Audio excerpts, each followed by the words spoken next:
Selamat datang di channel ini rekan-rekan sekalian. Video ini kita kembali membahas terkait dengan penjelasan Badan Kepegawaian Negara perihal kode kelulusan P3K tahap 1 honorer. Banyak honorer yang merasa bingung dengan kode kelulusan P3K tahap 1 ini. Untuk itu kepada rekan-rekan sekalian, khususnya rekan-rekan yang ikut seleksi P3K pada tahap 1 bisa menonton video ini secara lengkap agar rekan-rekan bisa mendapatkan informasi yang jelas terkait dengan kode kelulusan P3K tahap 1.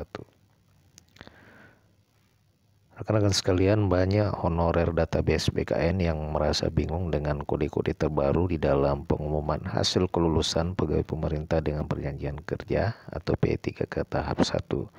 Dari 8 kode yang muncul, hanya 2 yang dipahami honorer, yakni kode L atau alias lulus dan TMS atau tidak memenuhi syarat.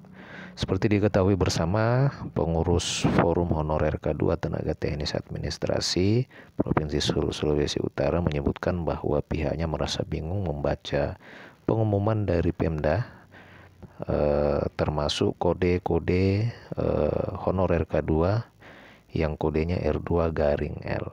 Ia mengaku belum lega dengan kode R2 tersebut, walaupun ada kode L juga. Menurut Jemi di daerahnya, yakni Kabupaten Sangihe, jumlah honorer K2 tinggal sedikit. Mudah-mudahan sepenuhnya lulus P3K penuh waktu, khusus bagi rekan-rekan honorer K2 yang melamar pada seleksi P3K tahap 1 ini.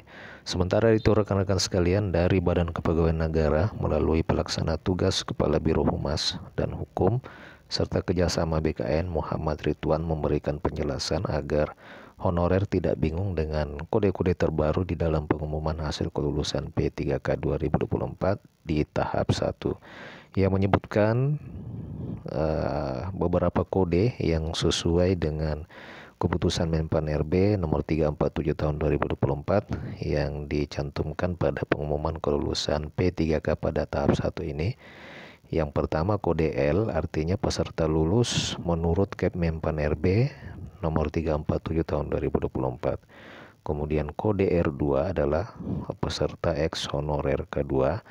Jadi rekan-rekan yang mendapatkan kode R2-L adalah honorer K2 yang lulus pada seleksi P3K. Kemudian R3 adalah peserta non-ASN yang terdata. R4 adalah peserta non-ASN yang tidak terdata. TH artinya peserta honorer yang tidak hadir pada seleksi. TMS artinya peserta tidak memenuhi syarat. APS peserta yang mengajukan pengunduran diri. DIS peserta yang didiskualifikasi. Di dalam pengumuman ini tidak ada kode TL alias tidak lulus. Nah, ini yang menjadi bingung. Ini yang membuat honorer menjadi bingung karena di dalam pengumuman tidak ada kode TL atau tidak lulus. Ia menghimbau bagi instansi yang sudah mengumumkan kelulusan P3K 2024 tahap 1 sudah bisa melangkah pada proses pemberkasan. Jadwalnya tidak berubah sampai saat ini, tetap mengacu pada jadwal yang sudah dikeluarkan oleh Panselnas. Sebagai pengingat rekan-rekan sekalian, untuk jadwal sendiri pengumuman hasil kelulusan itu sampai dengan tanggal 31 Desember tahun 2024. Nah, jika memang masih ada daerah-daerah yang belum mengumumkan, maka kemungkinan besar kita juga belum bisa mengetahui apakah ada perpanjangan. Kemudian untuk pelaksanaan seleksi kompetensi teknis tambahan ini tanggal 10 sampai dengan 21 Desember ya. Pengumuman kelulusan sendiri memang diagendakan dari tanggal 24 hingga dengan 31 Desember 2024. Kemudian pengisian daftar riwayat hidup itu dari tanggal 1 sampai dengan 31 Januari 2025, sehingga usulan penetapan NIP P3K itu tanggal 1 sampai dengan 28 Februari. Demikian rekan-rekan sedikit informasi terkait dengan kode kelulusan dari pengumuman seleksi P3K tahap 1 bagi honorer. Mudah-mudahan informasi ini cukup bermanfaat dan memberikan penjelasan kepada rekan-rekan sekalian. Memang di dalam pengumuman untuk seleksi tahap 1 ini tidak ada kode TL atau alias tidak lulus.